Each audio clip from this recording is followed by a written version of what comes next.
Magical तैयारी के YouTube channel पर आपका स्वागत है। आज बात करते हैं साइमन कमीशन की। साइमन कमीशन से रिलेटेड यहाँ पर मैंने 6 फैक्ट्स लिखे हुए हैं जिस पर सबसे ज़्यादा क्वेश्चंस पूछे गए हैं। हर प्रश्न अपने आप में 1 या 2 क्वेश्चंस क्रिएट करता है। आइए उनकी बात करते हैं। पहला है, साइमन कमीशन का गठन कब हुआ? 8 नवंबर 1927। इसमें 2 तरीके के प्रश्न बनते हैं। अगर उसने पूछा साइमन कमीशन का गठन कब हुआ और उसने तारीख की बात नहीं की है तो 8 नवंबर को ध्यान में नहीं रखना है, 1927 की बात ध्यान में रखनी है। और अगर तारीख बेसिस पे 2 बार 1927 मेंशन है तो 8 नवंबर भी याद रखना है। तो कुल मिलाकर हमें 8 नवंबर 1927 को साइमन कमीशन का गठन हुआ था। लेकिन साइमन कमीशन जब भारत आया तो वो तारीख थी 3 फरवरी 1928। साइमन कमीशन ने अपनी रिपोर्ट कब प्रस्तुत की तो तारीख है 27 मई 1930। इसके बीच में 1 साल का गैप है, इसके बीच में 2 साल का गैप है।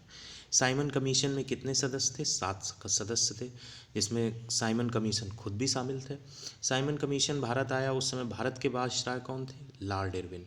इन्होंने जो ये सदस्य थे ये सातों के सातों अंग्रेज़ थे, इसमें कोई भारतीय शामिल नहीं था। और लॉर्ड इरविन ने किसी भारतीय को ना शामिल करने के लिए पुरजोर कोशिश की थी। इसलिए ऐसा भी प्रश्न पूछा गया है कि वो कौन इंसान था जिसने भारत के शामिल होने का विरोध किया था। साइमन कमीशन के सदस्यों में अगर कोई भारतीय हो तो उसका विरोध किया था तो वो थे लॉर्ड इरविन।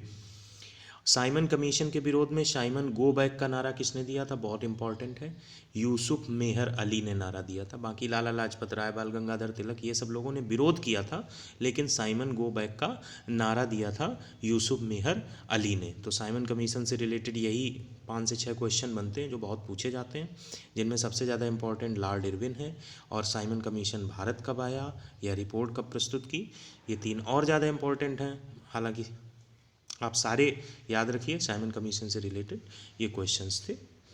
और नेक्स्ट टाइम और भी ऐसी ही चीज़ें हम आपके सामने प्रस्तुत करेंगे। अगर आपको अच्छा लगा ऐसा वीडियो और चाहिए तो लाइक, सब्सक्राइब और कमेंट जरूर करें। धन्यवाद।